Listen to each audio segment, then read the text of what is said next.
Hi guys, as you might have noticed, I was not posting that frequently lately, and that has a reason. I was cooking up this app that lets you control your phone with a magnet. Yup, that's right. There are some things left open to perfect like the user experience, but I'm currently working on it. Anyways, here's a prototype, enjoy. Okay, so to enable the service, go into settings, search for keyboard.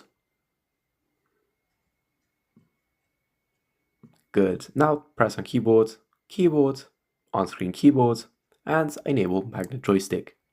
Okay, I did not put any viruses in its promise. You can scan it via virus tool.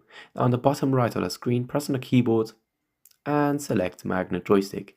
Now you're ready to go. How does it work? As you can see, this is an EMF detector. The magnet I'm using is pretty strong, and you can see the microtesters as well as the XYZ coordinates changing. Now here's the app in action. As you can see, whenever I tilt my hand forward, the selector is moving left, and when I tilt my hand backward, the selector is moving right. Good, now let's try opening an app.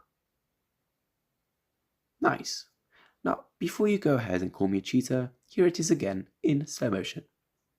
As you can see, my hand does not touch the screen.